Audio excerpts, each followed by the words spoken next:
մեզ։ Ես երևի կրկնեմ այն ինչ-որ ասել այսօր առավոտյան, մեր տուն եկել են առավոտյան շատ շուտ, բոլորս գնացել ժամը 7:30 մի քիչ, եկել են շատ մեծ քանակով մարդիկ, եկել են ներկայացրել են փաստաթղթերը, որ պետք է խուզարկեն, ամբողջ տունը խուզարկելուց հետո ասացին, որ ոչինչ չեն գտել, անընդհատ հեռախոսը գրավեցին, հետո հանեցին։ Ինձ համար շատ տարօրինակ է մեր այսօրվա դարում ինչ կարելի է տան մեջ փնտրել, հանրապես, բայց հիմնականում թղթեր էին հանում, փաստաթղթեր էին երևի ինչ-որ փնտրում, հետո երբ որ վերջում արձանագրեցին, որ ոչինչ չեն գտել, հանեցին ձերբակալության թուղթը, ասացին մենք էլ նաև եկել ենք ձեզ ձերբակալել։ Փաստացի ամեն ինչը տևել է երևի մի կես ժամ ոչ շատ դրանց ավել, ավելի դրանց հետո արդեն տալ։ Ի վերջո ինչ նպատակ է հետապնդում։ Ես կարծում եմ հիմա, քանի որ ընտրության արդյունքները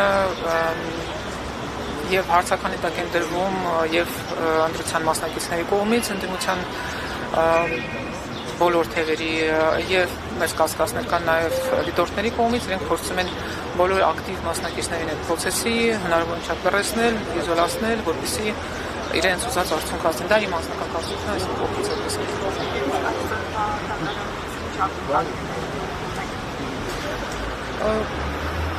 Ես կուզեի լավատես լինել,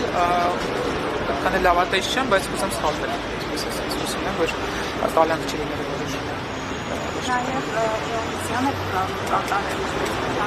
նշելով, որ ստեղծության հետ ներկայացրած հաղորդման հիմնավորային ձեռքբերումները ավելի չափանցիա հետ կապված ինչ կարող են ասել եւ ինչպես է ստացվում, որ օրինակ բոլոր այսպես ձեռքբերումները դեռ նրա ներկայացրած հաղորդման Այդ անձնավորության մասին ճիշտ ասած չէի ուզի հիմա խոսել, ներկայանում է որպես անկախ դիտորդ, ես թվում է ինքը ԿՊ-ի վստահված անձն է եւ գործում է ոչ որ իրենց հետ համենայն դեպս համակարգված։ Այլ բան դժվար է ասել։ Քննչական կոմիտեն ըստեղության հաստատեց փոխարինադրության մեջ լսվող ձայնը ենթադրաբար Ավետիք Չալապյանն է, դուք ինչ կասեք սրա վերաբերյալ։ Այդ առում ճիշտ ասած չի կարող վերաբերան ասել, ես չեմ մասնակցություն ունեմ, իրողությունը իրավական մասնակիցների դրամաստան։ Բավականին զարգացված քննչական գործողությունները երեխաների վրա ինչ ազդեցություն են ունեցել։ Երեխաներին արթնացրել էին, ես չեմ ուզում որևէ,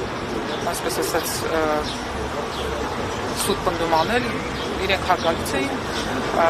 երեխաներին արթնացրեցին, իրենց սենյակները փնտրեցին, բայց ես չէ, որ իրենց վրա ինչ-որ այլ Շուն կարող այլ տանը օտար մարդիկ էին ու երեխաների մի սենյակից մյուսն էին տանում, որպես իրեն կարողանան